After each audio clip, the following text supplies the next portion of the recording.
Today, I'd like to give you an overview of working with custom events, and you'll learn how they can be used in our applications and how they can make our code far more flexible. So let's jump right in and see how we can use these. Well, we know that, for example, when the user clicks on the body, we can attach an event handler, body.onClick. So we are listening for the click event. If I have a heading 1, I write hi there, and when the user clicks, we execute a callback function and we log clicked. When we view it in Chrome, we click on the body, and sure enough, we do get clicked. So this is all old news. We learned this in the first few lessons. Now, there are also ways to trigger events, and we haven't really gone over this just yet. But watch what happens if rather than waiting for the click, we trigger the clicks handler. So once again, I will maybe say later in the code, we grab the body, but this time we want to trigger the handler that is connected to the click event. So now watch what happens. I reload the page and we get clicked immediately. Remember, last time the handler will only execute on the condition that we click. So it's helpful to know that if we want to execute this code dynamically or without the user clicking on it, we can use the trigger method to instantly do that. But now here's the cool part. You see this click? This is a built-in click event, but we can also use anything we want. So if we want to create an event called clickety-clack, that is perfectly acceptable.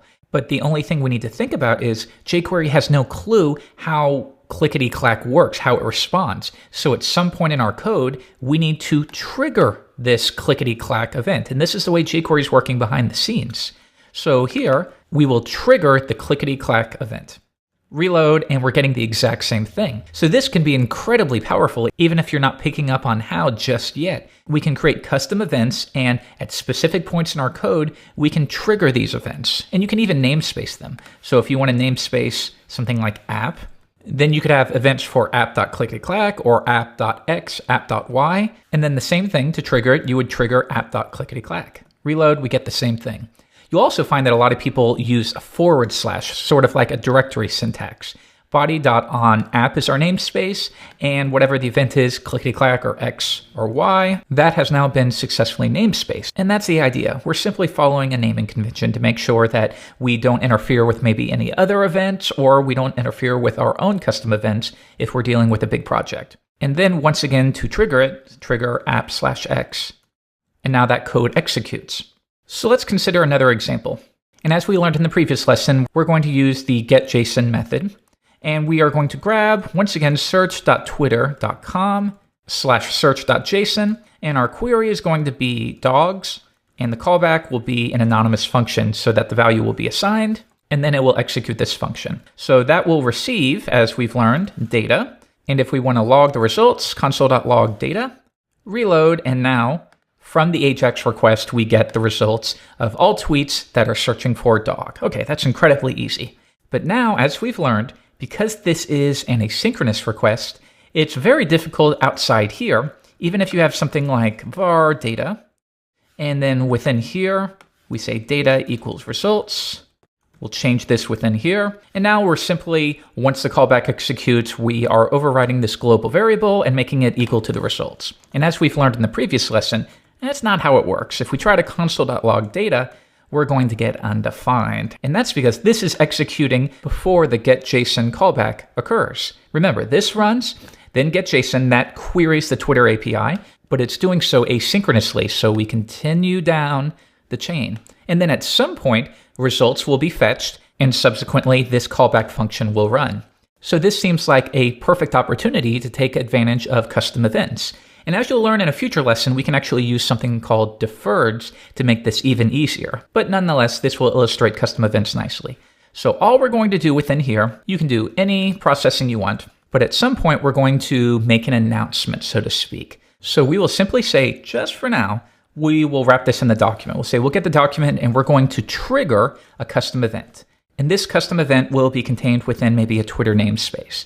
And we're going to trigger the results. So we're going to say Twitter/results. And that is our way of making an announcement. It's our way of saying to the rest of the application, hey, I have the results. I'm going to trigger this event. Any of you that are interested in this can subscribe, and we're going to take a look at PubSub shortly. You can subscribe to my announcement so that when I do make that announcement, you're ready to do whatever it is you need to do. Okay, so we will trigger results and we will pass through results, or we could also pass through the arguments. For now, let's keep it simple and we pass through the results. All right, so now what we do is I'll get rid of this global variable and we're going to subscribe to one of these announcements. We'll wrap it within the document just for now once again. And now we're going to listen for on Twitter/results, our new custom event. And when that occurs, we're going to take the results and log them. I'll reload the page and there we go. Now in this case, actually what we're getting is two parameters. We're getting the event passed as the first and then the results as the second, like so. So let's make sure that we set E like so. Then if I reload, there we go. Now we have the results. So what's really neat about this is we can, in many different parts of our application, subscribe to when we have results available. So maybe you have lots more code, and then somewhere down the line, you need to do something else with that. Well, once again, you can set up another subscription and say, when we have results, then do something else with the results. And now in this case, you'll get two objects logged. But I hope you can see the flexibility that this can provide us. So the basic concept is you subscribe and publish. And we're going to create an API for that shortly. But for now, we're using jQuery's built-in event system. So trigger would refer to publish, and on or bind, that would refer to subscribe.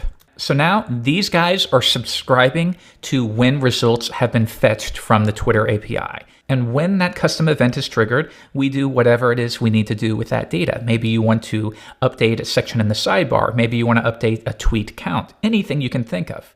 And then alternatively, when we fetch the JSON, we can make an announcement and say, hey, I have the Twitter results. If any of you want it, I'm letting you know right now. So that's the basic concept. So what we'll do now is we'll create a small little API for this so that it's easier to wrap our heads around this pub sub idea. And this is actually referred to as the observer pattern. So we'll do it at the top and we'll create a self-invoking anonymous function. And to create a little more privacy, this time let's do it a little differently. I'm going to have this function accept jQuery, and then we're going to pass in the named version. So this is beneficial because it's possible that outside of this anonymous function, the $ refers to something else. So to counteract that, we create a self-invoking anonymous function, and this function will receive a $, and that can be represented by anything we want. $ can represent hello there, it can be a string. But in this case, we want it to represent the jQuery function. So we pass that in, and now, even though it's possible that $ may refer to something totally different outside the function, we can be sure that within this function, $ will always refer to jQuery. Okay, so with that out of the way, let's create our little API for PubSub. We'll begin by creating an object, and we can call this obj or just O. And this will be new to you. You probably didn't know you can do this, but we can pass an empty object to jQuery. That way, we return an instance of jQuery, and that'll be saved within the variable O. So if at this point we check out the contents of O, I'll do console.dir, what you're going to find is that we create a new instance of jQuery that has access to all of those methods, and it also will have a length of 1. The next step is we want to filter through and set up our API.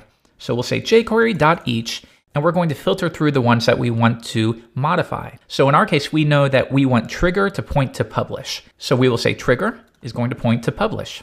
Next, we know that on should refer to subscribe. So on and subscribe. And then finally, off would be the equivalent of an unsubscription. So the basic idea is we're going to filter through these, and for each one, we're going to execute a function. Now this function will accept two parameters. The first one is going to be the object name or property, and the second one will be the value. So we'll change that to key val. So now at this point, we can begin setting up our API. Ultimately, what we want to be able to do is something like this: jQuery.publish, jQuery.subscribe. So to set up these core methods on the jQuery namespace, it's really easy. We can simply say jQuery.subscribe, but we don't want to hard code this in. So really what we want to do is something like jQuery.val, where val is equal to publish subscribe. That way we're doing jQuery.publish, jQuery.subscribe. But we can't really do this in JavaScript. In JavaScript, this would be set a property called val. So if we instead want to reference a variable name, we're going to use the array notation, jQuery val. And this is an important thing to understand. Just as we can use the on method in our case, using .on. We can also reference it using the array notation, document on. Or maybe you want to use something like add class. You could say container dot add class, or the same thing you could do add class. Same way to access it. And then you would pass in your parameters here. So we're going to take advantage of that. jQuery.val, or in our case, jQuery.publish, jQuery.subscribe, jQuery.unsubscribe, each of those will equal a function. And all we want to do is when those are executed, like so, jQuery.subscribe, when that is executed, what do we want to have happen? Well, we want this function to execute. And all that function is going to do is take our jQuery instance, essentially, this object right here, and we will call the native version. So we will call .trigger. If they run jQuery.subscribe, we're going to get the jQuery instance and call the on method. Or if they run jQuery.publish, alternatively, we're going to get the jQuery instance and execute the trigger method. So we do that once again using the array notation. This is the same thing as get the jQuery instance, .trigger, .on, .off. And we are simply going to call that function. As we've learned, we can use call to pass our parameters as variables, and we can use apply, which is the same thing, but your parameters or the values you pass will be sent through as an array. And that's the one we're going to do here. So we called jQuery.trigger, and what are we going to set to this? We're going to make that jQuery object instance equal to this, and then we're simply going to pass through any arguments that might be attached. And we can reference all arguments that a function accepts by using this keyword right here. And that's it. We've successfully created a pub sub model using jQuery's event system. So there are pros and cons to doing this and attaching it to the DOM. For most small to medium-sized projects, you're going to find that you likely don't need to worry about this. If you would focus on the size of your images just a little bit more, that would be a much bigger time savings. But maybe for massive, large projects, you might look at a more standalone solution. In any event, this will do for now. So let's try this out. Now, as we don't really have an application, once again, let's do that get JSON technique. We're going to grab all tweets that reference dogs, and we're going to trigger the results. But rather than using the trigger method, let's make it easier on our ears by doing publish. So now we simply say jQuery.publish. We're going to make an announcement that we have received the results from Twitter. And we're going to pass through those results to anyone or anything that is interested in them. So now I can get rid of that, and we have a much nicer API. Now, later in our document, anywhere we want to, where we need to respond with that specific data, we can subscribe. So now, way down here, this guy is going to subscribe because he wants to be able to do something once the results from the Twitter query are available. So once that's the case, he will accept the results and execute a function. And now if we log those results, I'll reload the page. Once again, we get the event object as the first parameter. So most of the time you can ignore that, and you're going to focus on the second parameter. One more time, and there's our object containing the results. And then at this point, you could do something like get the body element, and we're going to set its HTML equal to, I don't know, let's map over the results.results, and for each one, it will accept the object and the index. So for each one, we get this object right here, as well as the index, which we won't really be taking advantage of. And all we're going to do here is maybe return obj.text, and we're going to refer to that text property. And then finally, once we've updated this array, we will simply join them together, which will turn an array into a string, and all of that will be set as the HTML of the body. So let's try it out. We come back to Chrome, and we just get that huge list. If you instead want to return a list item, we're being very quick here because we've already taken a look at a much more in-depth solution for this. I just want to give you an example of how you can use this. Now we have a handful of tweets that all reference dog. Now, while we're here on the forum, some of you mentioned that you had trouble understanding what jQuery.map is. Why is it different from jQuery.each? Well, you want to think of working with jQuery.map. Mostly, you're working on arrays and objects. When you want to modify an array or object, .map is going to be perfect for you. On the other hand, jQuery.each is if you just want to execute a function for a certain number of times. For every number in this array, I want to execute something. That's when you would use .each. .map is really when you want to modify an array. jQuery.map will return a new array. So what we're doing here is we're filtering through an array of all of those tweets, but I don't want all of them, so I'm going to filter through them, and for each one, ultimately, I will create a new array with each item being equal to a list item and the text of the tweet.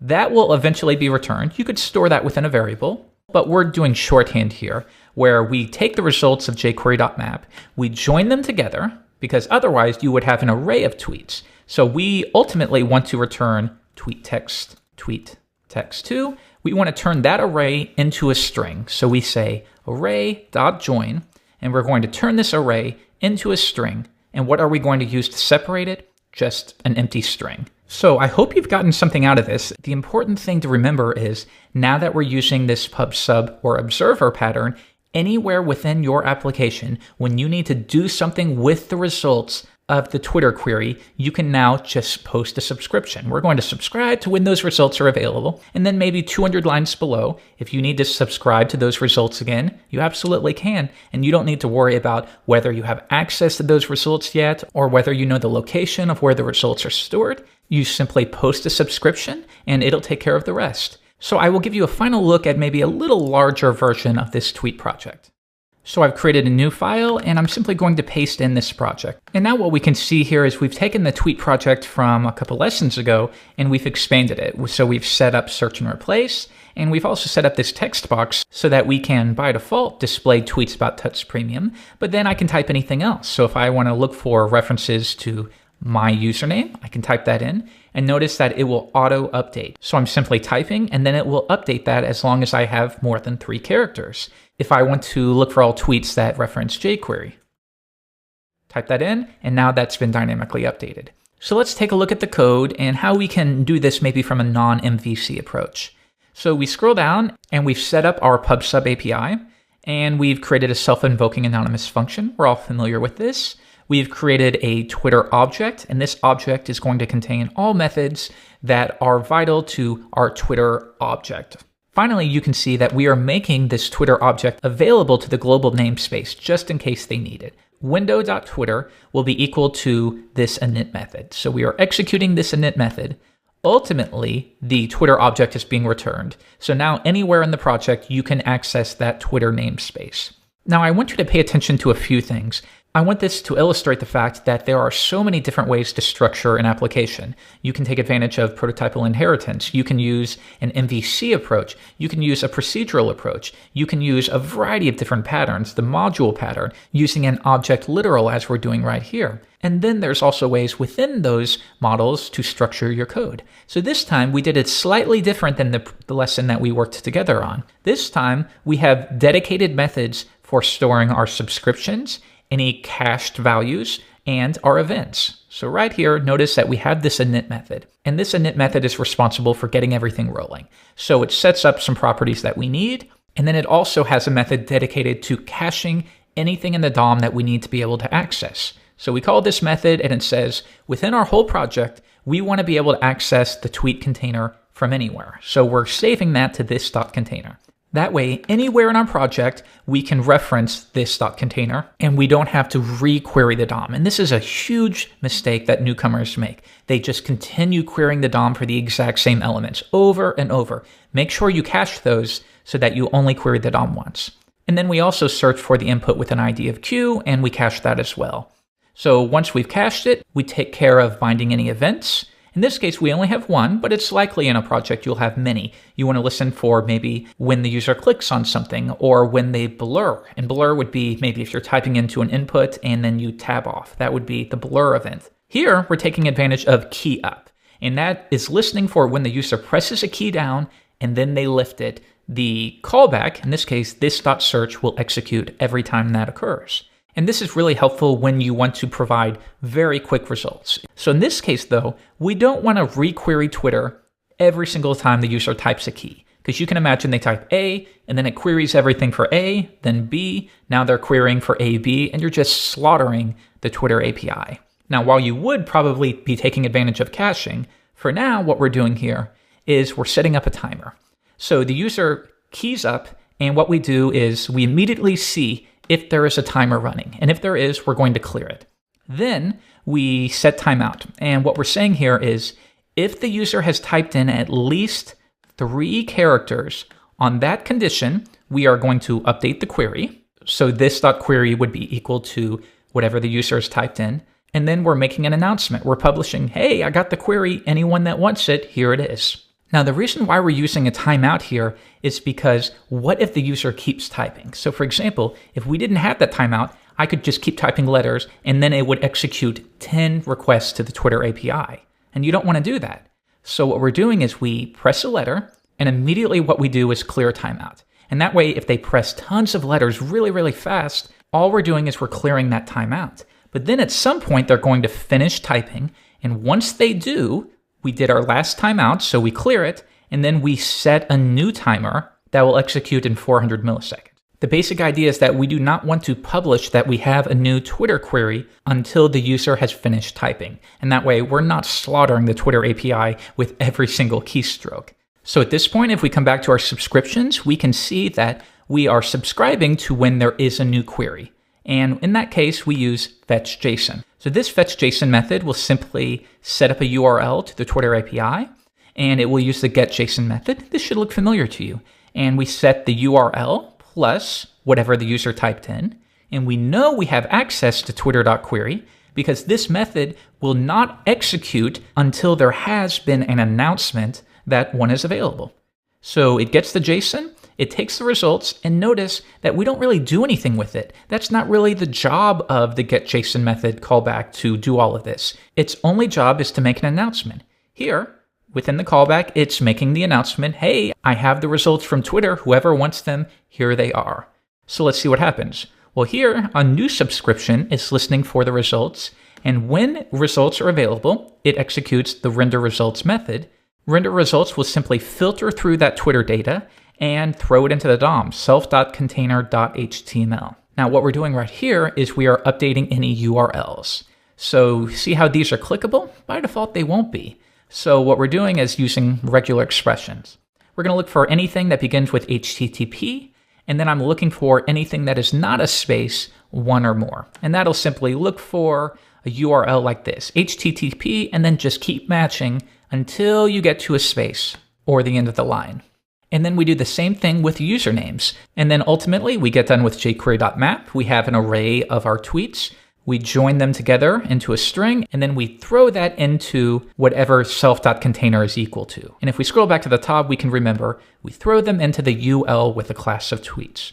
So this is a nice, it's not MVC. You really don't need that for small projects like this. But this is nice in that everything is contained within a Twitter namespace or a Twitter object. So the final thing is I'm going to delete this right here.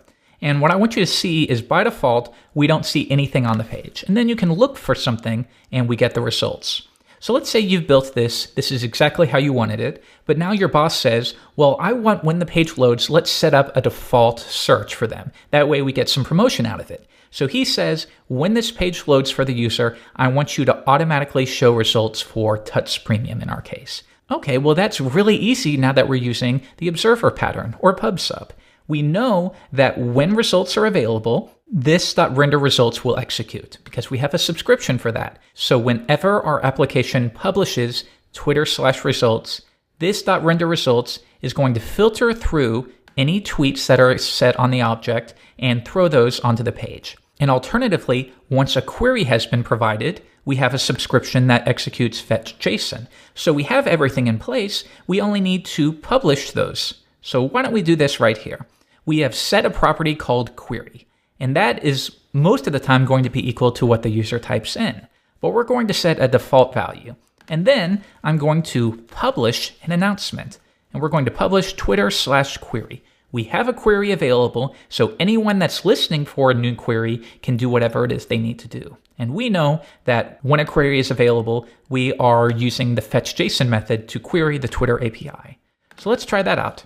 Reload the page, and as easy as that, with one line of code, we've impressed our boss in less than 5 seconds.